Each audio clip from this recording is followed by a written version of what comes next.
seperti sendok yang tidak dapat merasakan rasa dari sayuran. Sukihotu, Namo Buddhaya. Saudara-saudara dalam Dhamma, bahagia pada pagi hari ini kita bisa kembali berkumpul, melakukan puja bakti dan mendengarkan Dhamma. Saudara, tentu tujuan dari kita datang ke wihara itu kita tidak mau menjadi orang yang bodoh atau dungu. Seperti dikatakan tadi dalam Dhammapada, orang dungu walaupun kita mendengarkan Dhamma, bergaul dengan orang-orang bijaksana yang berpengetahuan luas dalam Dhamma, tapi dia tidak bisa menembus ajaran, ya. Jadi naso Dhamma wijanati, dabi supa rasang yata. Dabi itu sendok, supa itu sayuran, kari. Kalau dalam bahasa Pali itu diterjemahkan kari. Rasang berarti merasakan. Jadi sendok tidak bisa merasakan rasa kari atau sayuran. Mau sayur asam, mau sayur apa, sendok nggak bisa rasain, ya. Jadi itulah sendok. Tapi kalau orang bijaksana, walaupun dia hanya sesaat, dia bisa menembus. Jadi menembus ajaran Kipang Damang Wijanati. Jadi dia bisa menembus. Kipang itu cepat menangkap, ya. Jiwha supa rasang yata. Jiwha itu lidah.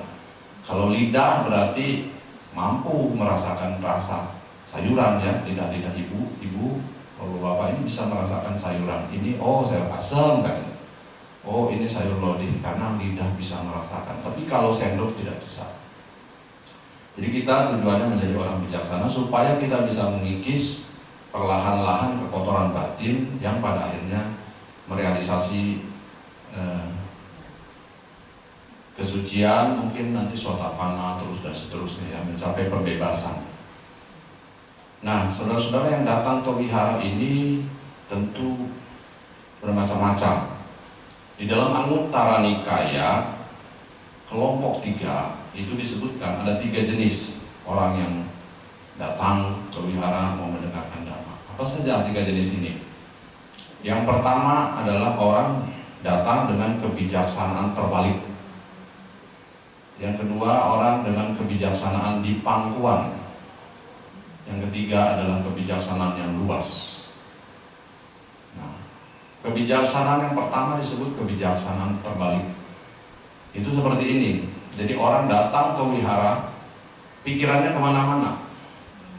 Tidak memperhatikan, tidak berkonsentrasi, tidak respect, tidak menghormati Dhamma, sehingga apa yang disampaikan pada saat misalnya mendengarkan Dhamma dan seterusnya, dia tidak menyimak, ya, sehingga dia tidak mengetahui apapun dan tidak mendapat apapun.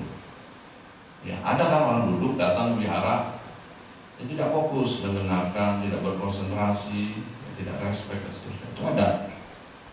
Ya. Kemudian jenis ini disebut jenis kebijaksanaan terbalik. Kenapa terbalik? Karena di dalam sutta disebutkan seperti kendi yang terbalik. Kendi apabila terbalik itu maka air tidak bisa mengisi, ya kan? Kendi itu tetap kosong. Jadi seperti itulah orang yang datang ke wihara kemudian tidak memperhatikan, tidak merenungkan Dhamma, tidak memperhatikan, tidak berkonsentrasi. Ya, jadi dia tidak akan mendapat apapun. Yang pertama. Yang kedua adalah dengan kebijaksanaan di pangkuan. Nah, kebijaksanaan di pangkuan ini seperti apa? Yaitu seperti apabila orang datang ke wihara itu dia duduk dengan baik, dengan tenang, memperhatikan dengan baik, berkonsentrasi dengan baik saat duduk. Tetapi setelah berdiri, hilang apa yang didengar, apa yang direnungkan itu hilang begitu saja. Ya, ada nggak yang begini? Ada ya, pada saat mendengar ini, oh iya. Tapi begitu berdiri aja udah langsung hilang tuh, belum berjalan. Nah, apalagi sudah keluar wihara, udah apa yang dibicarakan tadi oleh para biku, oleh para romo atau penceramah itu sudah tidak tahu lagi apa yang dibicarakan. Ini jenis kebijaksanaan yang kedua. Dalam sutta disebut perumpamaannya seperti butir-butir biji kedelai, biji kacang hijau gitu ya, taruh di pangkuan. Makanya kebijaksanaannya seperti di pangkuan. Pada saat duduk di pangkuan, biji-biji itu tetap berada di pangkuan, tidak berserakan. Tapi pada saat orang itu berdiri, maka biji-biji itu berhamburan, berserakan. Apalagi sudah jauh, kalau biji-bijinya sudah tertinggal. Itu Sang Buddha memberikan perumpamaan yang kedua. Ada nggak yang gitu? Ada. Bahkan banyak ya. Begitu sampai rumah ditanya, apa yang diceramain di wihara? Nggak tahu, pohok. Ya, apalagi menyimak makna, memahami lebih dalam juga lebih sulit lagi ya. Mengetahui pun sudah lupa. Ini jenis yang kedua. Nah, yang jenis kebijaksanaan yang ketiga adalah kebijaksanaan yang luas. Jadi orang ini baik pada saat duduk, memperhatikan dengan baik, berkonsentrasi dengan baik, menyelami, merenungkan dhamma dengan baik. Saat berdiri pun dia masih merenungkan, menyelami dhamma dengan baik. Saat berjalan keluar pun dia masih nempel di kesadarannya. Ini baik kan?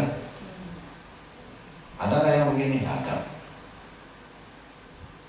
Gampang nggak? Susah. Ya kan? Karena untuk pikiran kita itu sunudasang sunipunang yata kama nipatina. Ya, citang raketa medawi, citang butang sukawahang dalam bahasa Pali seperti itu. Kesadaran kita, pikiran kita itu sangat halus, mengembara sesuka hati. Jadi kalau pada saat tertentu fokus, dia tahu itu. Tapi pada saat fokusnya sudah hilang, hilanglah itu. Makanya citang raketa medawi. Medawi itu dalam bahasa Pali itu orang bijaksana. Ya. Diro medawi sama dalam bahasa Pali. Jadi kalau ada orang namanya Diro berarti orang bijaksana. Medawi juga orang bijaksana. Ya, kalau orang dulu bala. Ya, bala BALA, tapi itu ada garis, itu ada bala kekuatan, jadi ada dua. Jadi gitu ya, jadi medawi. Citang raketa medawi, jadi orang bijaksana itu jagain pikirannya. Maksudnya gitu. Citang butang sukawaan, orang yang menjaga pikiran akan berbahagia. Damai pikirannya, damai hatinya. Ya pokoknya bahagia, nggak stres. Itu ya, jadi itu seperti itu.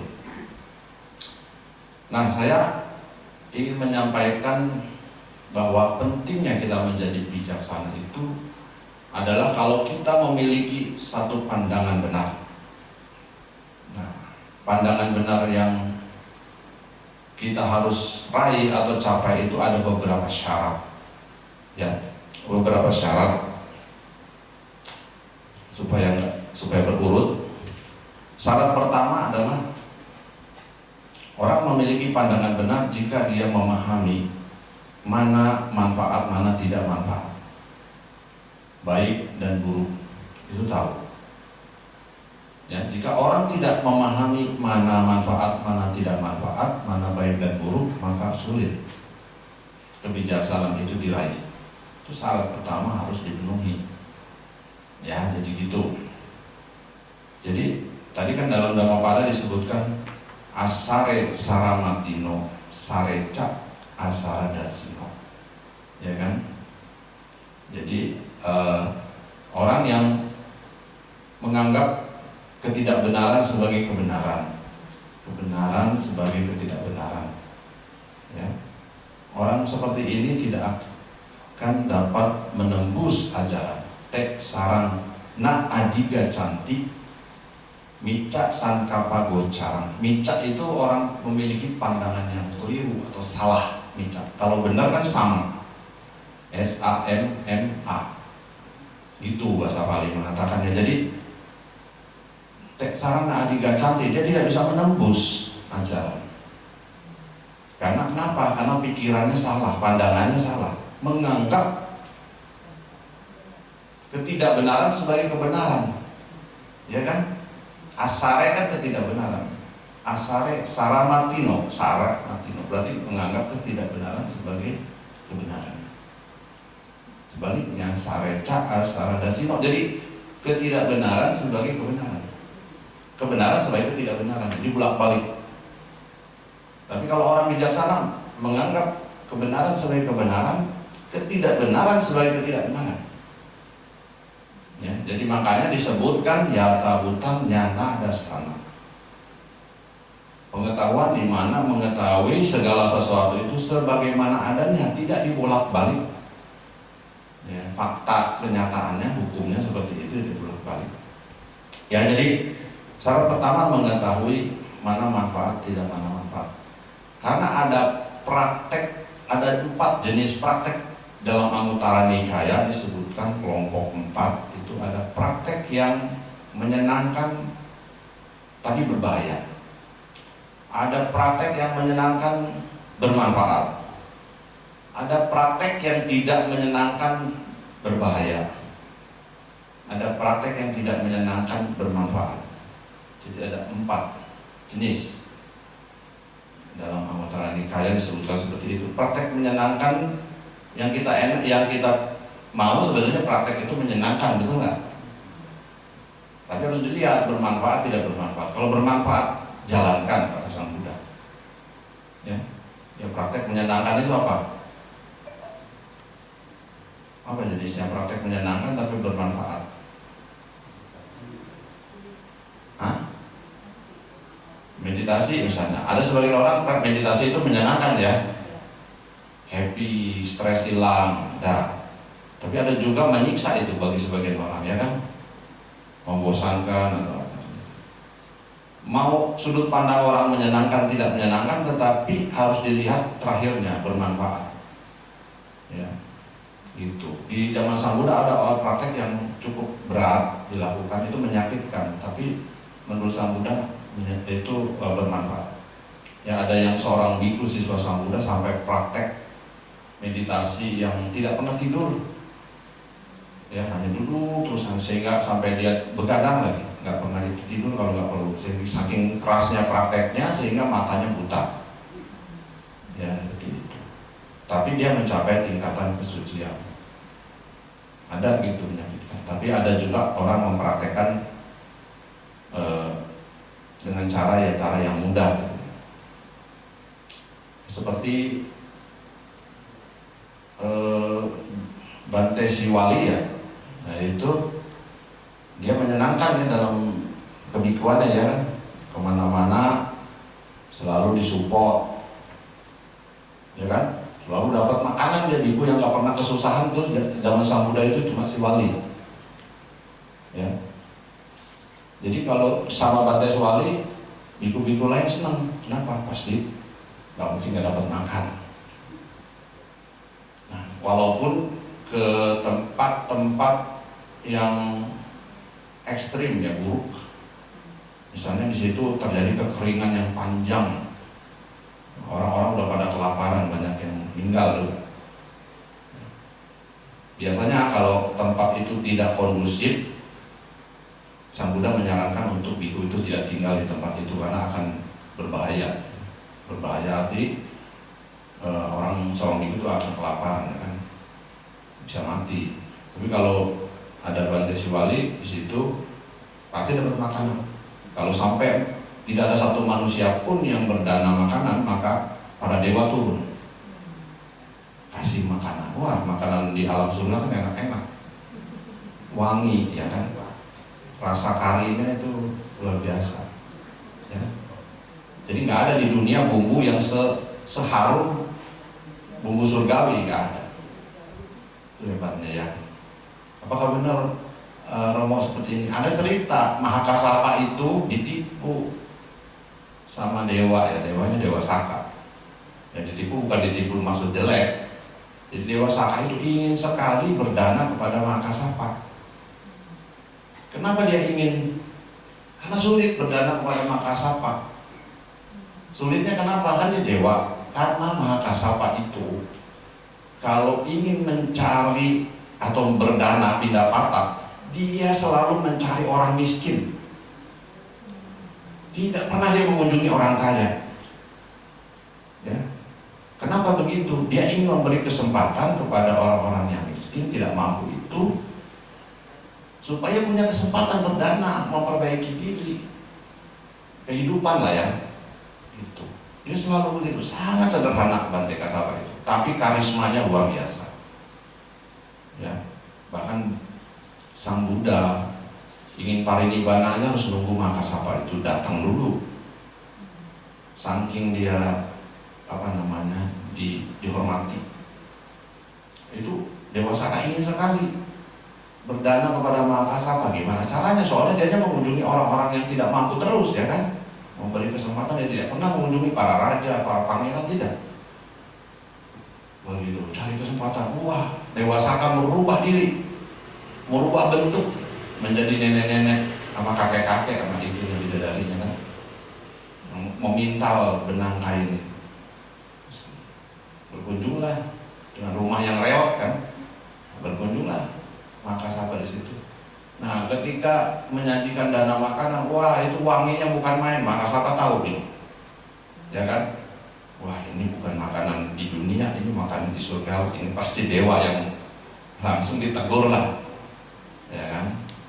Nah itu Dewa Saka itu oleh Makasapa. Itu dia tahu. Jadi luar biasa. Apalagi Makasapa itu biasanya kalau dia berpindah patah selalu dia dalam keadaan setelah Nirodha Samapatti. Nirodha Samapatti itu dia bermeditasi, merenungkan nibbana sebagai objek. Nah itu kalau dalam Abhidhamma itu cita-citasikanya padam pada saat itu. Bukan padam itu hilang, tapi padam.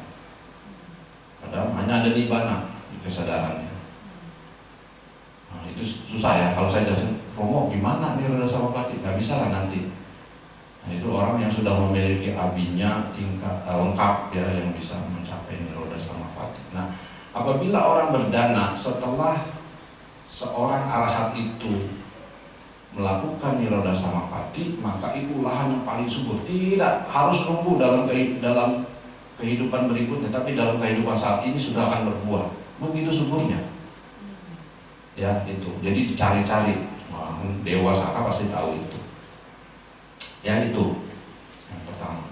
Jadi pertama memahami manfaat baik dan buruk, ya kan, itu penting. Nah kalau buruk itu yang kayak gimana? Yang mudahnya adalah ada 10 perbuatan buruk. 10 perbuatan buruk itu harus jangan sampai dilakukan. Gimana caranya? Mudah cara menghafalnya. Tadi kan harus merenungkan ya. Kebijaksanaannya nggak boleh terbalik, nggak boleh di pangkuan, nanti udah berdiri dan hilang. Jadi caranya adalah bahwa 5 sila itu sebenarnya untuk menghindari 7 perbuatan buruk.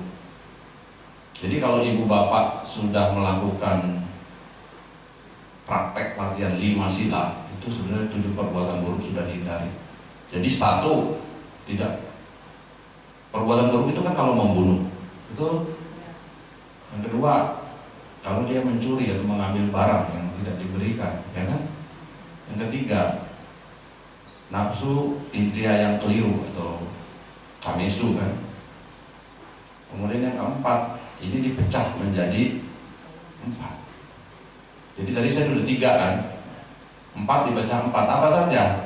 Bicara kasar, parusa waca, isuna waca, berguncing, memfitnah dan sebagainya. Kemudian berkata bohong, musawadah. Kemudian berkata kosong, sampah palapa, atau gosip. Jadi hindari memfitnah, hindari bergosip, hindari berkata tidak benar, hindari berkata kasar. Itu sudah 7 perbuatan buruk. Tidak dilanggar kalau dilatih, betul gak? Hanya Pancasila, tapi 7 perbuatan buruk terhindar. 3 lagi apa? 3 lagi adalah ada di dalam perbuatan buruk, di dalam pikiran. Ya. Niat jahat, dengki, iri, betul. Nah itu. Kemudian niat abija, bija itu berarti niat nafsu, serakah. Ya. 1 niat jahat itu adalah akarnya kalau di Abhidhamma itu dosa mula cita, karena dia jahat, ingin dendam, ingin dengki terhadap orang. Ketidaksukaan. Ketidaksukaan adalah akarnya adalah dosa kebencian. atau dalam bahasa Pali disebut dosa mula, ya, dosa mula cita.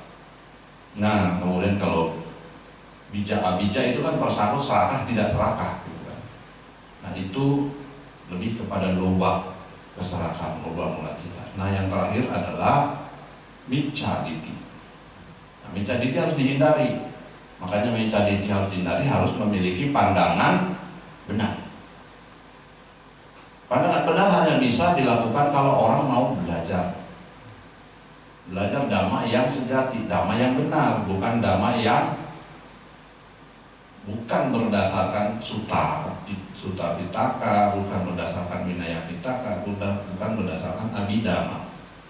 Jadi di dasar kita di pitaka itu memang dasar referensi yang valid, yang benar untuk menuntun orang mengikis kekotoran batin.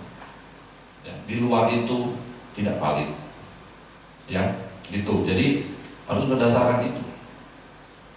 Ya, itu 10 perbuatan buruk harus dilakukan. Kebalikannya adalah 10 perbuatan baik. Jadi kalau tidak membunuh, tidak mencuri, itu kan berarti baik. Hanya dibalik saja memahami. Ya, gitu ya. Nah, yang kedua adalah syarat kedua untuk memiliki pandangan benar adalah memahami dan merenungkan dengan benar sebagaimana adanya tentang 4 kebenaran mulia. Jadi semua kebenaran itu harus sesuai dengan 4 kebenaran mulia. Jika tidak sesuai dengan itu, maka itu bukan kebenaran. Karena 4 kebenaran itu membicarakan tentang apa itu duka, bagaimana sebab duka itu ya dihilangkan dan seterusnya, kemudian bagaimana padamnya duka dan jalan. Ya, dalam Dhammacakkappavattana Sutta Sang Buddha menjelaskan ini. Ya, Sang Buddha menjelaskan ini. Ya, tentang 4 kebenaran mulia. Majjhima Patipada. Sehingga di situ sebutkan caku Uddapadi, nyana Uddapadi, panya Uddapadi, wija Uddapadi, aloko Uddapadi. Jadi dengan 4 kebenaran jalan utama 28 ini, ya, yang diselami oleh Sang Tathagata dengan sempurna itu, maka muncul mata batin, caku Uddapadi. Uddapadi itu muncul, caku itu mata. Ya, nyana Uddapadi, nyana itu pengetahuan, panya Uddapadi, wija juga pengetahuan, aloko cahaya kebenaran. Jadi itu yang muncul melalui jalan utama 28. Itu ya dijelaskan. Yang sudah dijelaskan dengan sempurna saja oleh Sang Buddha pada saat khotbah pertama itu dari 5 pertapa Pancawagya Bhikkhu, ya, itu hanya 1 yang mencapai Witamalang, Wiragam Witamalang. Batinnya bebas dari nafsu, bebas dari noda, yaitu hanya tondanya yang memperoleh mata Dhamma. Makanya disebut Dhamma Caku. Nah, wihara ini adalah wihara Dhamma Caku. Dulu waktu menamai wihara ini saya bilang harus ambil dari khotbah pertama waktu itu mendiang Romo Astaji, ya, Romo Hendra Adi. Nah, itu saya jelaskan, ambil dari salah satu nama itu dari Dhammacakkappavattana Sutta, yaitu Dhamma Caku. Karena sudah ada Dhammacakka kan, disunter, masa sama? Nggak mungkin. Jadi Dhamma Caku bagus namanya. Nah, itu hanya kondannya 1 dari 5 pertapa. Ya, hanya 1 yang lulus jadi. Yang 4 kemana? Tidak lolos, belum menembus kesucian. Ya, makanya kemudian pada khotbah yang kedua Anatalakkhana Sutta itulah kemudian dari 5 pertapa ini menembus ajaran. Ya, menembus ajaran. Nanti Dhammacakka, nanti Dhamma kelas Dhammacakka ini saya suruh bawain. Ya, nanti saya jelaskan. Jadi hanya pada saat khotbah Anatalakkhana Sutta itu maka baru menembus ajaran. Ya, jadi karena itu tidak mudah juga ya, 5 pertapa itu menembus kesucian saja harus, ya, selain Parami juga pada saat itu juga ternyata Sang Buddha mengkhotbahkan hanya satu. Ya, jadi saudara-saudara dalam Dhamma, karena belenggu-belenggu kotoran batin itu kenapa tidak mencapai kesucian? Karena belenggu kotoran batin itu kalau ingin mencapai kesucian itu harus dikikis. Jumlahnya ada 10 belenggu. Ya, ada 10 belenggu. Banyak. Dan jadi kalau kesucian pertama itu, maka ada 3 belenggu yang harus dikikis, dihabisi, yaitu wicikicca, keraguan-raguan, ya, kemudian sakayaditi, dan silabata paramasa. Ibu-ibu ini saya cuma ngulangin pelajaran Dhamma kelas deh. Jangan nanti waktu ikut lomba Wandani lupa. Sila ketiga apa? Udah ada di pikiran, nggak bisa ngomong. Simak. Padahal diulang-ulang terus ya. Nah, jadi dilatih, diingatkan. Oke. Nah, jadi sakayaditi, wicikicca, sakayaditi, silabata paramasa, itu baru orang bisa menembus sotapanna. Sakadagami yang keempat dan kelima dilemahkan. 3 pasti udah dihancurkan. 45 dilemahkan. Apa 45 itu? 45 itu yaitu kamaraga dan 43. Nah, kama itu dalam bahasa Pali itu berarti nafsu raga, ya, nafsu indrawi.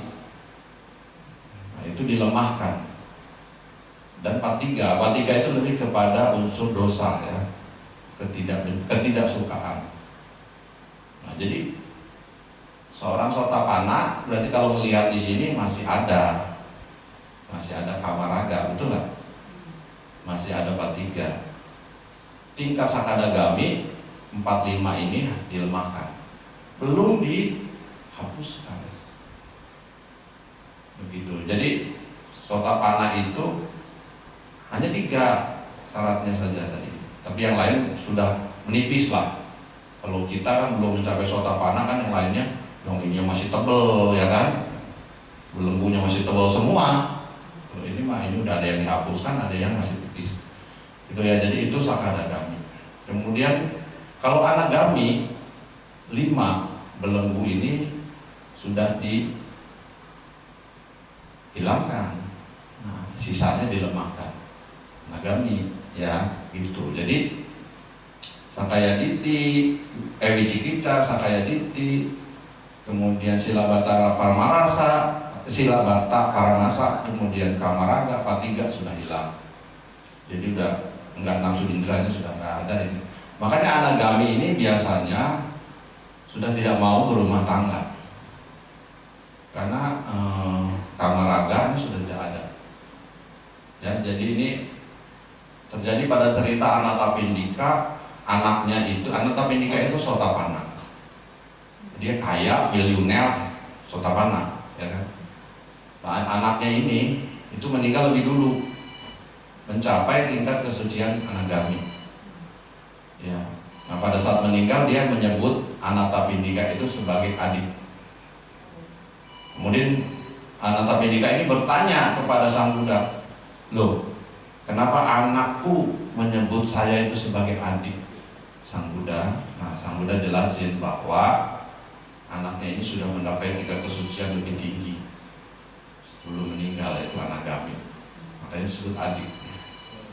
Jadi dalam tingkatan spiritual berarti kan anagami lebih tinggi. Jadi dia menyebut putrinya sebagai adik. Ya, gitu ya. Jadi itu. Nah, kemudian kalau arahat itu mencabut semua belenggu, termasuk 5 belenggu lainnya. Apa 5 belenggu lainnya? Yaitu ruparaga, aruparaga, mana, udaca, awija. Ruparaga itu apa? Nafsu untuk lahir lagi di alam rupa. Nah, kalau kita kan masih berdoa lahir lagi, ya, betul nggak? Lahir di alam surga, lahir lagi, itu masih ada rupa raga. Ada nafsu kita untuk tumimba lahir lagi, walaupun milih-milih di alam surga. Nah, kalau arahat sudah nggak milih lagi, makanya tidak ada kelahiran lagi. Sudah tidak ada itu. Kemudian juga arupa raga, memilih-milih untuk lahir di alam arupa sudah tidak ada. Jadi arupa Brahma atau apa sudah tidak ada lagi. Ya, mana sombongan. Nah, ini yang agak makin bawah makin halus. Anu saya ilesa. Jadi anu saya itu kotoran batin yang sangat halus. Mana sombongan itu halus. Ya, kita belajar dhamma. Wah, udah pintar sedikit ya. Yang ini mau ngomongnya cetek. Ya, nah ini mah ini saya lebih tinggi. Halus kan? Rajin orang itu wihara, tapi begitu belajar dhamma, makin pintar, sombongnya makin menjadi-jadi.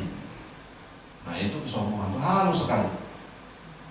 Harusnya orang makin belajar dhamma, makin rendah hati, makin introspeksi, ya makin memeriksa kesadaran. Oh, ini kesadaran sombongan timbul kotoran batin, ya kan? Gitu. Mana ini sangat halus, hanya bisa dikikis oleh arhat. Termasuk seorang biku misalnya. Ya kalau dia membanding-bandingkan dengan biku lain sudah sombong. Seorang romo membanding-bandingkan dengan romo lain, sombong ya. Nah, dalam abhidhamma ada 9 kesombongan. Ya. Saya merasa superior, saya merasa seimbang, saya merasa inferior. 9. Jadi superior itu apa? Saya merasa tinggi. Ya, kalau kita kasih kode plus. Kalau sama dengan berarti seimbang lah. Itu membandingkan seimbang. Kalau lebih rendah minus. Nah, tinggi membandingkan dengan tinggi sudah sombong. Tinggi membandingkan lu lebih rendah sama dengan ya, atau sama dengan, atau lebih rendah apalagi. Nah kita, oh saya pengetahuan dhammanya sama dengan kamu. Nah itu juga sombong. Apalagi dia membandingkan dengan lebih tinggi atau inferior, artinya, aduh dhamma saya mah cetek, kamu lebih pintar, lebih tinggi. Nah itu juga kesombongan. Tapi inferior, ya, inferior membandingkan terhadap superior. Jadi kan ada 3 kelompok, 3 dibagi 3 lagi, jadi ada 9 kesombongan. Makanya disebut mana 9, ada 9 kesombongan dalam abhidhamma.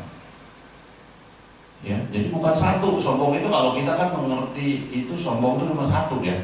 Kalau saya merasa lebih kaya, lebih pintar, sombong enggak. Nah, kata kuncinya apa? Kata kuncinya manakala kita membandingkan dengan orang lain, disitulah kesombongan itu muncul, kotoran batin kesombongan itu muncul. Jadi kalau belajar dhamma tidak usah membanding-bandingkan,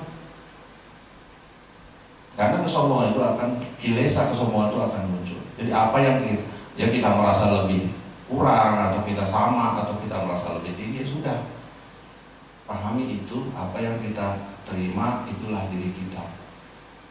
Karena yang penting dalam praktek dhamma itu bagaimana orang mempraktekkannya kan, untuk mengikis kekotoran batin, bukan menambah kekotoran batin. Jadi ada orang banyak belajar dhamma justru menambah kekotoran batin, itu salah. Ya, jadi karena itu. Nah ini udah mana itu berperan di situ. Mana itu semua. Itu hanya bisa dikikis oleh seorang arahat.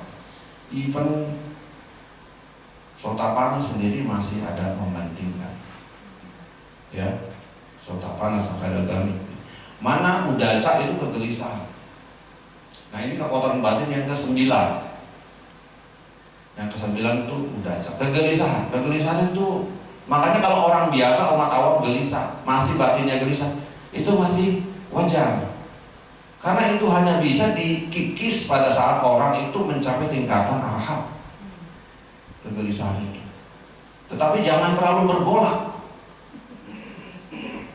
Jadi ada, kalau gelas diisi air itu kan ada guncangannya sedikit, itu masih oke lah, is oke. Ya, bahkan even Sotapanna juga masih ada guncangan dikit kan. Ya, tapi dia soalnya seorang Sotapanna itu apa bedanya Sotapanna, Sakadagami, Anagami, dan Arahat dalam sudut pandang lain? Saya jelaskan lebih mudah. Kita ada sila samadhi panya, betul? Sila samadhi panya. Oke. Seorang arahat itu adalah seorang yang silanya murni, tetapi belum murni di samadhi dan panya. Paham ya? Jadi itu belum murni semuanya, hanya murni di sila, sehingga dia kokoh, dia tidak mungkin goncang silanya, tidak mungkin melanggar sila dalam hidupnya, seumur hidup tidak mungkin melanggar. Karena itu dia mencapai sotapanna dan dia aman, tidak akan lahir di alam apa ya, tapi masih lahir lagi di alam di samsara, masih lahir lagi beberapa kali, karena belum ada sesuatu yang belum dimurnikan. Apa yang belum dimurnikan itu adalah samadhi dan panya, kebijaksanaan belum murni. Ya, jadi hanya sila saja. Nah ini termasuk juga sakadagami sama. Nah kemudian bedanya dengan anagami adalah dia silanya murni sempurna, dia samadhinya juga murni sempurna, hanya panyanya belum sempurna, ya kan? Dia udah pengembangan konsentrasinya udah murni, tapi belum kebijaksanaan belum 100%. Artinya apa? Kalau kebijaksanaan belum murni, itu belum bisa mencabut tuh akar-akar halus tadi, kekotoran batin yang halus tadi. Yang mana udaca, awicca, belum bisa. Nah arahat itu adalah orang yang sudah murni silanya, sudah murni samadhinya, sudah murni banyak kebijaksanaan. Paham bedanya ya? Jadi itu. Jadi kalau seorang sotapanna itu masih ada kilesa yang belum dicabut, ada samyojana yang belum dicabut, belum dikikis, masih ada.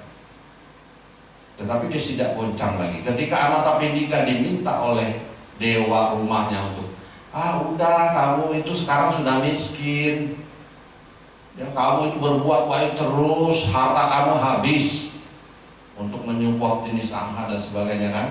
Sudah kamu kembali lagi, nggak usah itu, nggak usah berkeyakinan kepada sang Buddha apa, kamu udah digoda-goda sama itu. Kemudian si dewa rumah itu diusirlah oleh keyakinan saya boleh miskin, tetapi saya sebenarnya tidak miskin. Kenapa? Saya memiliki 7 harta sejati, ya kan?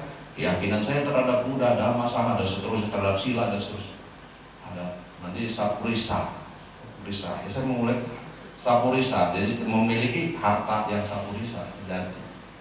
Nah itu, akhirnya karena seorang dewa penghuni rumah yang disuruh pergi sama seorang sotapanna itu tidak bisa menolak.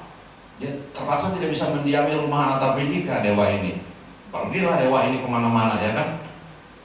Nah, karena yang ngusir itu adalah seorang sotapanna, itu punya kekuatan luar biasa, sehingga dia melanglang buana lah dewa rumah ini, ya kan? Mau ke pohon ini, udah ada penghuninya, dewa anu. Mau ke gunung ini, sudah ada dewa yang ini, yang punya wilayah. Akhirnya lontang lantung, ya kalau kita tuh ada manusia itu tunawisma gitu kali ya. Tidak punya rumah, tidak punya ini, nah gitu. Wah kemana? Akhirnya dia mohon bisa kembali lagi ke rumah Anathapindika kan. Tanya siswa Sang Buddha ini, akhirnya dijawab bahwa kamu hanya bisa kembali ke rumah jika kamu menembus kesalahan. Yaitu cari itu harta yang Anathapindika yang sudah hilang, ya kan? Wah cari di samudra di mana, akhirnya harta Anathapindika itu balik lagi, kembali lagi jadi kaya lagi. Orang kaya kembali lagi jadi kaya lagi ya, dengan kekuatan Dhamma. Itu. Jadi orang dengan kekuatan Dhamma tidak usah khawatir, tidak mungkin bisa miskin sebenarnya. Ya, asal dia bisa menjalankannya dengan benar. Sama seperti Anathapindika gitu kan. Ya minimal punya 7 harta sejati. Nah itu syarat yang kedua ya, artinya 4 kebenaran mulia. Harus 4 kebenaran mulia itu dipahami dengan benar. Yang mungkin karena keterbatasan waktu saya urai aja ya. Nah kemudian ketiga adalah syarat yang ketiga adalah memahami 3 corak umum dengan baik. Yaitu tilakana ya kan. Apa itu tilakana? Anicca, dukkha, anatta. Jadi kesadarannya, kalau kesadaran kita itu selalu di pikiran kita ada anicca, dukkha, anatta, maka kesadaran itu selalu bersekutu dengan pengetahuan kebenaran. Maka itu adalah usaha kebaikan. ya, anicca. Makanya kalau orang berdana itu ada tingkatan-tingkatannya, ibu-ibu. Berdana ke wihara kepada para biku, tingkatan pertama yang paling dasar itu memohon satu kebahagiaan, ya kan, usahanya maju, betul nggak? Cokosin, ya kan, dana, supaya usaha kita lancar segala macam. Salah nggak? Nggak salah. Tetapi itu tingkatan yang paling dasar, paling dasar. Nah itu, jadi sebenarnya nggak usah memohon, nggak usah ini kan betulnya itu automatically ya, jadi bergerak secara otomatis. Orang itu kalau berdana pasti sejahtera. Tapi orang itu nggak bisa, nggak memohon, dia pasti berafirmasi, semoga, ya kan, saya berdana ini yang usaha saya lancar, apa segala macam. Itu tingkat yang paling dasar. Tingkatan ini itu yang bersekutu itu kemungkinan itu hanya 2 hetu baik, ya. Jadi setiap berdana itu 2 hetu baik itu pasti bersekutu. 2 hetu baik? Aloba dan dosa. Tidak serakah dan tidak benci.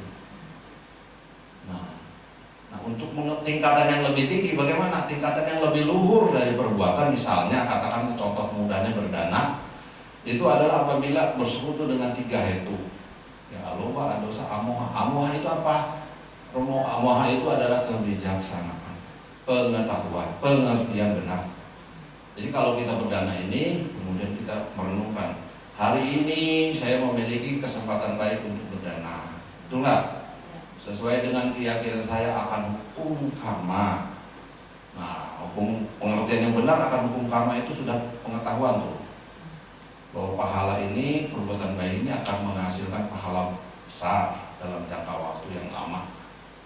Semoga mengikis kekotoran batin, ya kan gitu dong. Jangan yang lain-lain dulu, yang kaya dulu. Itu tingkatan lebih tinggi karena sudah mulai memikirkan bagaimana mengikis kekotoran batin, keserakahan, kebencian, dan lain-lain. Terus boleh berdoa tentang kondisi-kondisi baik, keluarga sehat, apa boleh nggak? Boleh aja. Tapi jangan lupa bahwa dia harus bersekutu dengan pengertian tentang hukum karma. Nah, ini itu menjalankan karena pengertian kita akan keyakinan kita kepada hukum karma, terhadap hukum-hukum dharma, sebab musabab, sebab akibat dan seterusnya. Itu artinya dalam abhidharma disebutkan itu bersekutu dengan pengetahuan, nyana sampai hutang. Nah, kalau sudah bersekutu dengan nyana sampai hutang, itu udah masuk kusalanya adalah maha kusala. Apalagi dengan bersekutu dengan pandangan benar, ya kan? Dan naik lagi tingkatannya. Jadi tingkat dasar berdana, tingkat naik lebih tinggi. Nah, tingkat yang lebih luhur lagi bagaimana? Tingkat lebih luhur lagi kalau merenungkan anicca. Ya, bahwa saya yang berdana itu anicca, yang menerima juga anicca. Saya yang berdana duka, yang menerima duka. Saya yang berdana itu anatta, juga yang menerima anatta. Nah, itu udah lebih luhur lagi pada saat berdana, ya, gitu ya. Jadi bahwa even kita berdana pun ini kondisi, ya kan? Kondisi, semua kondisi kan. Dalam dhamma itu semuanya adalah kondisi. Hanya satu yang tidak berkondisi, apa? Sabedama, asal kata dhamma itu apa? Hanya satu, yaitu nibbana. Semuanya di luar nibbana adalah kondisi. Gitu ya, supaya gampang menyimpulkan. Jadi apapun itu hanya satu. Makanya Sang Buddha mencapai sesuatu yang tidak berkondisi. Yang tidak berkondisi apa? Nibbana. Itu hanya itu. Jadi putus lahir dan mati. Capai tingkatan arahata. Ya, paham? Nah itu. Jadi itu tingkatan itu. Jadi cara berdana pun pikiran kesadaran kita itu bermacam-macam saat orang berdana gitu. Ada yang cokosim biasa, ya, berdana capyo, bisnisnya cepeknya bisa gol, ya, bisa gitu. Itu kan nggak boleh sebenarnya, ya, tidak boleh, karena berbuat baik itu kan bukan bisnis to bisnis, B2B, bukan, betul nggak? Take and give itu merupakan prasyarat untuk spiritual berkembang. persoalan berdana itu akan menghasilkan kesejahteraan itu pasti. Kalau orang yang yakin akan hukum karma kan sebab akibat. Ngapain mesti dipikirin kan? Tapi boleh nggak ngomong untuk afirmasi boleh. Tapi yang baik-baik sesuai tingkatan tadi. Nah kita tinggal milih yang mana tingkatan yang ini 1, 2, 3. Yang paling tinggi boleh.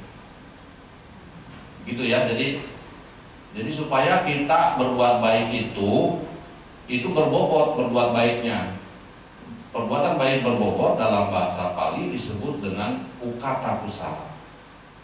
Artinya perbuatan baik yang berbobot menjadi ukata kalau syaratnya itu adalah 3 hetu. 3 hetu itu aloba, adosa, moha. Bebas dari keserakahan, bebas dari kebencian, dan berkembangnya kebijaksanaan. Begitu, ya, bersekutu dengan pengetahuan dan seterusnya, ya kan? Gitu. Oke, jadi anicca dukkha anatta itu apabila terus dalam kesadaran kita itu, maka kusala, ukata kusala ya, yang muncul. Ya. Jadi kesadaran kalau kita berbuat baik selalu didampingi dengan itu, maka perbuatan baik itu selalu ukata, berbobot. Ya. Karena kenapa berbobot? Saat berbuat baik, kilesanya tidak ngalangin, tidak merintangi.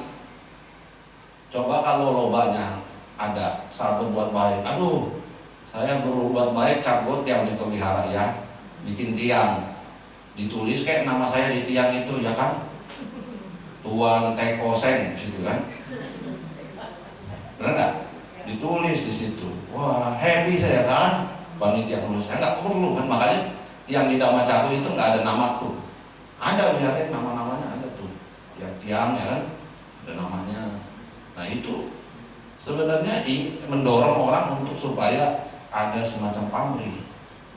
Kilesa muncul. Nah kalau kilesa muncul, keserakahan muncul. Tadinya mau ukata ya, mau berbobot, jadi rendah, jadi omaka. Gitu, omaka kusala. Ya itu. Jadi kilesa itu selalu menurunkan nilai, kualitas dari kebaikan. Nah ini harus hati-hati. Jadi yang menaikkan kualitas kebaikan itu apakah kekotoran batin ada atau tidak pada saat kita berbuat baik. Ya, enggak susah kalau enggak gampang memang. Ya kan kesadaran kita kan cenderung untuk pamrih. Afirmasi boleh nggak boleh pada saat kita berbuat baik kan. Berdana itu kan biasanya kita ngantri apa. Nah pikiran jangan kemana-mana, pikirannya fokus ya kan. Merenungkan hari ini saya kesempatan berbuat baik. Hari ini kesempatan sesuai keyakinan hukum karma segala macam sebab akibat, renungkan pada saat itu selesai berdana ini segala macam, dan harus happy pada saat setelah berbuat baik, nggak boleh ngegerutu. Waduh, kok peceng dia ya kan tadi berdana ya kan, anturan saya bisa Starbucks, restoran angkek tuh, ya kan. Gerutu. Nah kalau itu aparat setanannya, jadi kesadaran setelah berbuat itu buruk, akibatnya merosot kebaikan baik. Jadi perbuatan baiknya tetap ada, tapi lari ke omaka, jadi lari rendah gitu. Tidak berbobot. Makanya tinggi rendahnya kualitas kebaikan itu kan bagaimana kekotoran batin itu muncul atau tidak pada saat berbuat baik ya. Gitu. Jadi yang paling berbahaya itu adalah yang harus diperhatikan adalah aparat setanannya. Jadi setelah berbuat baik justru itu ya. Mungkin kalau sebelum berbuat baik itu, aduh ini bangun pagi lagi jam 3 kan, harus masak nasi goreng kencur sama kunyit ya kan. Wah, no, ibu-ibu kan gitu ya, terus nyiapin aduh ngantuk segala macam. Nah, terus tuh ya mungkin dalam hatinya ya aduh capek ngantuk segala macam. Ngantuk, ngomong ngantuk aja sebenarnya sudah kilesa, itu sudah nggak teruntuk. Walaupun dia memang ingin berdana gitu kan. Tapi saat berdananya dia happy. Setelah berdananya happy ya itu jadi ukata. Tapi kalau pertamanya happy, saat berdana happy, setelah berdananya aduh nyesel. Nah itu dia malah turun langsung hasilnya. Jadi hati-hati. Jadi aparat setanah itu penting. Itu menentukan justru setelah itu. Nah, ya, jadi artinya kesadaran kita di maintain tadi. Dijaga Dijaga jangan sampai terseret kepada rasa benci, rasa kecewa, rasa tidak suka terhadap perbuatan baik itu. Ya, itu harus dijaga, itu penting. Jadi ini umum ada dalam beberapa orang. Ini harus berlatih. Ya, even saya sendiri harus berlatih itu untuk menjaga pikiran supaya happy terus pada saat setelah berdana berbuat baik. Nah, itu syarat ketiga. Jam 11 ya. Syarat keempat adalah saling mengerti, memahami tentang saling ketergantungan, hukum sebab musabab, ketergantungan. Bahwa segala sesuatu itu selalu berkondisi. Itu yang disebut bersyarat. Ya, saya ceramah di sini juga ada syaratnya kan, betul.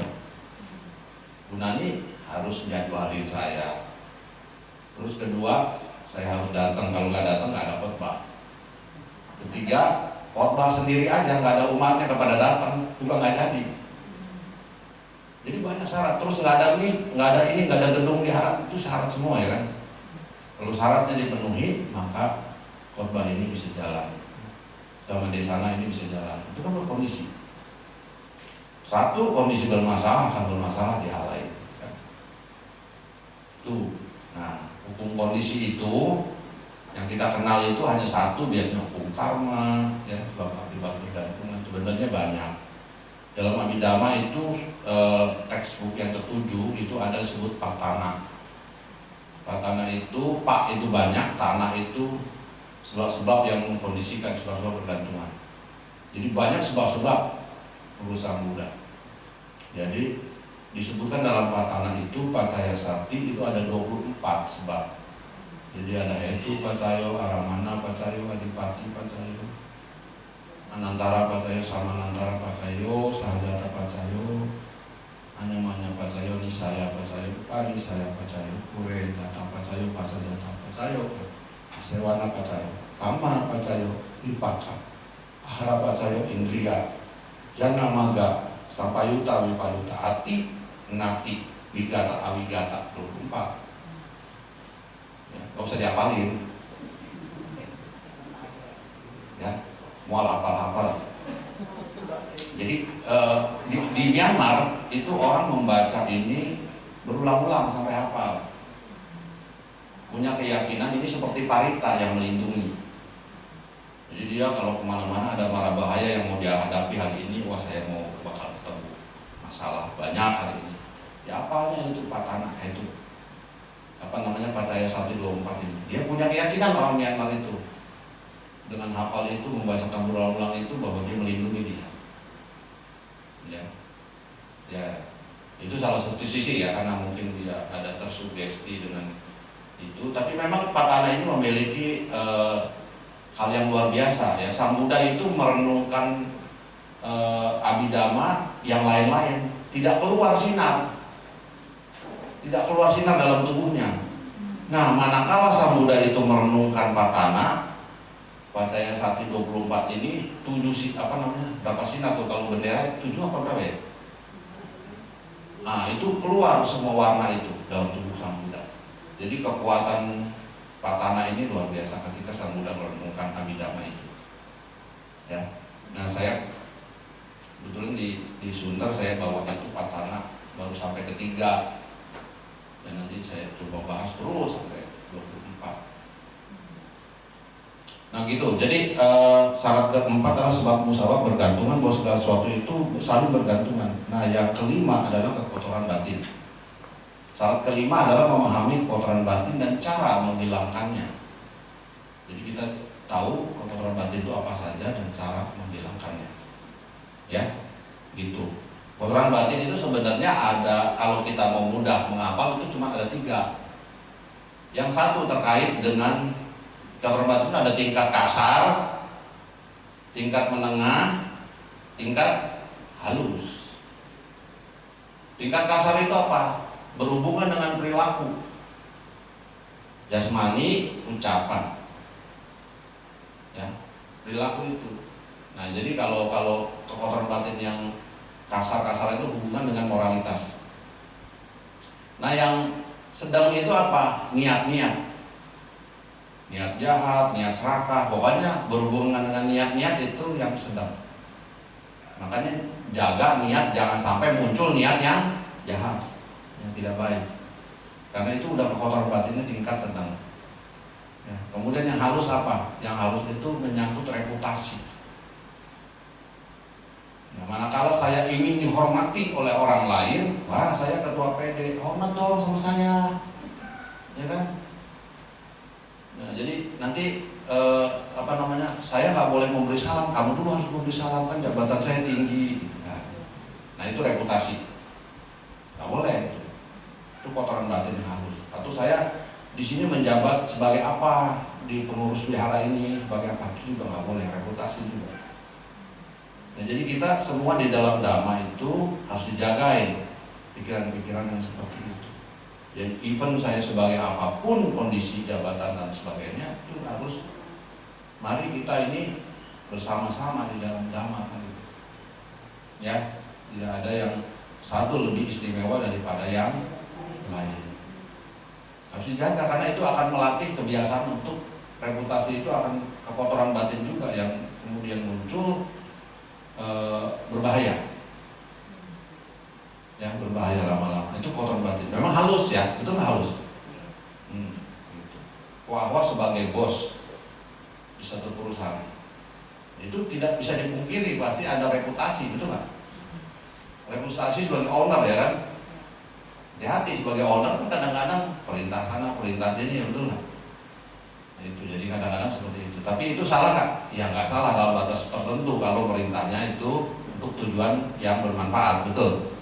Kadang-kadang kebablasan yang tidak bermanfaat itu kita lakukan. Nah itu ya, jadi kekotoran batin itu seperti itu. Nah di dalam Sabha Asawa Sutta yang Majjhima Nikaya itu disebutkan ada beberapa cara untuk menghilangkan kekotoran batin. Ya, selain memahami kotoran batin, dari cara menghilangkannya juga ada beberapa cara. Oke, 5 menit lagi ya. Nah, cara pertama disebut Dasana Pahataba Asawa. Bagaimana menghilangkan kekotoran batin dari sesuatu yang misalnya melalui panca indera. Kita didengar, diapa, dilihat, diapa, itu harus dikendalikan. Yang manakala panca indera kita bersentuhan dengan objek apapun, itu memungkinkan untuk muncul kekotoran batin. Ya, kan di dalam abhidhamma itu ada kesadaran itu akan muncul kalau ada kontak, betul nggak? Kalau nggak ada kontak nggak bisa muncul kesadaran. Ya, hal lain adalah adanya landasan, ayat tanah, waktu gitu. Tapi satu hal adalah kontak. Di dalam cetasika, ya, kontak itu harus ada dulu baru kesadaran muncul. Kontak dengan apa? Dengan bentuk, rupa, ya itu kesadarannya kesadaran melihat. Ya, kalau suara kena telinga kita, maka itu kesadaran telinga. Nah itu semua gerbang kesadaran ini itu tinggal kita yang merespon bagaimana. Kalau kita respon dengan sesuatu yang kita terima tidak menyenangkan, kita respon dengan tidak suka, maka muncul kekotoran batin, akarnya dosa. Kalau respon dengan kemudian wah senang nih, melekat, ingin memiliki, ingin menguasai, maka muncul kekotoran batinnya berubah. Ya, jadi semua yang dilihat, semua yang didengar, semua yang dicium, semua yang dirasakan oleh lidah, semua yang disentuh dan pikiran itu akan mengkondisikan. Makanya tadi Citang Raketa Medawi kan berarti orang bijaksana menjagain loh. Menjagain kesadaran ini supaya tidak sampai melekat terlalu jauh. Kita belum suci mungkin ada sedikit, tetapi jangan sampai kebablasan terlalu jauh gitu. Nah ini kotoran batin makin kental, semakin besar. Itu ya, jadi itu pertama. Kemudian Samwara Pahataba Asawang ini pengendalian diri, melalui pengendalian. Bagaimana kita melakukan pengendalian diri, ya. Kemudian Pati Sewana ini berarti adalah memakai. Nah, memakai itu jadi seorang apa yang kita makan itu harus disadari. Makanya kenapa ada perenungan makan dan sebagainya. Kenapa para biku sebelum makan itu merenungkan makan. Nah, ya, merenungkan makan, ya, patisan kayo diso, aharan pati sewami, ya. Dewa Dawaya Mandaya kan gitu terus baca. Dan merenungkan makan bukan untuk senangan, bukan makan untuk supaya tubuh ini tidak rusak kan. Seperti itu, jadi itu perenungan. Nah itu pada saat makan, pada saat pakai jubah. Nah Sang Buddha mengajarkan para biku pada saat memakai jubah pun itu dengan mindfulness. Jadi itu untuk melatih. Jadi memakai jubah aja itu merupakan bawana, meditasi. Jadi meditasi itu tidak selalu duduk diam, mata merem. Pakai jubah juga meditasi, digulung-gulung, ini juga disadari.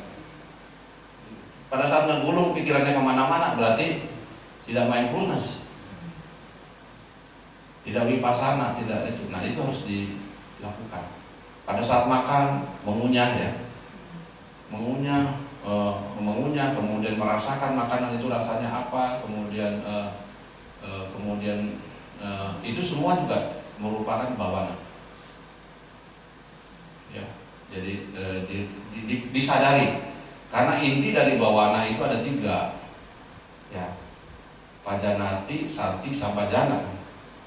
Ya, pajanati itu mengetahui, ya, mengetahui apa yang dilakukan, baik oleh jasmani, pikiran yang bergerak.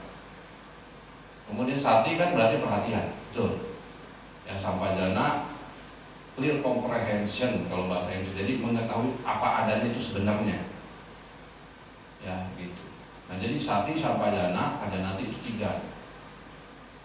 Nah kemudian didukung supaya itu tetap konsisten, maka harus didukung apa yang disebut dengan atakbi, usaha yang terus menerus tanpa jeda, konsisten. Nah, makanya kenapa kalau orang retret itu nggak boleh ngomong, nggak boleh ini, pikirannya itu dari pagi sampai malam itu kan sudah harus konsisten ya, merenungkan apa gitu kan. Nah itu perhatiannya harus dimunculkan terus sati, ya, pajanatinya dibutuhkan. Itu harus ada usaha, harus ada energi, ya seperti itu. Baru winaya loke abijja doma nasa, baru nanti bisa bebas dari apa kesenangan indria. Winaya loke kan abijja doma nasa, keserakahan, doma nasa itu ketidaksukaan batin. Ya itu. Jadi begitu ya. Jadi itu untuk cara menghilangkan keperluan. Jadi kenapa para biku itu hanya ada semakin kecil keinginan, semakin sederhana, hanya 4 kebutuhan pokok, ya kan? Kebutuhan pokok pun saat digunakan itu harus direnungkan. Rumah putih itu bukan miliknya, bukan ini segala macam, ini hanya tempat untuk berteduh dan sebagainya begitu. Makanya kenapa Achanman Buridata itu di hutan Dutangga itu di Thailand itu hanya punya tempat putih di tengah-tengah hutan yang sederhana, reot lagi. Kalau kita lihat gambar-gambar itu reot, tidak punya dia putih-putih yang mewah. Nah, makanya orang Thailand mempercayai Achanman Buridata itu sebagai arahat. Karena memang dari sisi winayanya sebagai di hutan sebagainya itu betul-betul luar biasa dijaga. Ya. Dan memang Sang Buddha bilang selama jalan mulia unsur 8 itu masih didengar dan masih dipraktekkan oleh para biku, maka Anda tidak akan kekurangan orang suci. Ya. Jadi selama jalan mulia unsur 8 ini masih didengar, dipahami, dipraktekkan oleh para biku dengan baik, maka kita tidak akan kekurangan orang suci. Tetapi pada saat jalan mulia berunsur 8 ini sudah tidak didengar, tidak dipahami dan tidak dijalankan oleh para biku, maka tidak akan ada orang suci. Ya, itulah era kemunduran Dhamma. Sudah tidak ada lagi perbincangan jalan mulia berunsur 8, sudah tidak ada lagi. Oh apa itu sati, sampajana, vipassana, samatha sudah tidak dibicarakan lagi dan tidak dipraktekkan, maka itu sudah kemunduran. Nah itu nanti era hilangnya Dharma. Ajaran Sang Buddha itu akan hilang pada saat itu. Oke, yang lain-lain itu banyak. Jadi saya kira itu yang bisa saya sampaikan pada kesempatan kali ini ya. Poin-poinnya mudah-mudahan bermanfaat. Ya. Tapi kalau ada pertanyaan ya ingin disampaikan, mungkin waktunya beberapa menit. saya persilahkan, kalau enggak saya tutup uraian Dhamma pada pagi hari ini. Ya, kalau sudah memahami, sudah muncul mata Dhamma. Dhamma cakung udah padi. Jangan nanti setelah berdiri langsung kebijaksanaan dalam pangkuan. Hanya di pangku saat duduk, saat berdiri sudah hilang. Tapi kalau belajar Dhamma itu jangan bosan. Makanya belajar Dhamma kalau mau pintar harus diulang-ulang. Even materinya sama. Ya, karena ada asewana pacayo. Jadi ada kondisi diulang-ulang. Ya, dalam bahasa Pali disebut purima kusala, pacimanan kusalanang dhamma. Purima kusala, pacimanan kusalanang dhamma. Asewana pacayana pacayo. Ya. Begitu bahasa Pali. Jadi sesuatu yang diulang-ulang nanti, yang lampau diulang-ulang, yang baik-baik diulang-ulang. Kebaikan tuh sedikit-sedikit harus diulang-ulang kan. Kemudian juga pacimana berikutnya juga harus diulang-ulang. Nah itu dengan kondisi itu maka akan bertambah kebaikannya. Ya, gitu. Jadi harus terus menerus dilakukan. Ya, nanti kita menempuh. Kalau orang bodoh kan tidak mau mengulang-ulang. Ya. Sekali sudah merasa pintar, sekali sudah merasa tahu semuanya. Ya, gitu. Jadi saya pun belajar sudah puluhan tahun tuh Abhidhamma dan sebagainya. Masih buka-buka buku, masih lupa juga, diulang lagi. Ya gitu. Jadi nggak boleh bosan belajar Dhamma itu. Sampai orang mau mati harus belajar Dhamma itu, masih terus belajar. Jadi nggak boleh. Wah saya udah pintar nih, saya udah merasa tahu hukum karma, saya udah tahu, Romo, 4 kesunyataan udah tahu ya, gitu ya, harus terus. Oke, ada pertanyaan? Tidak ada. Ya, ceramah itu paling enak kalau sudah nggak ada pertanyaan. Nggak perlu capek-capek mikir jawab. Ya, oke, saya kira itu yang bisa saya sampaikan pada hari ini.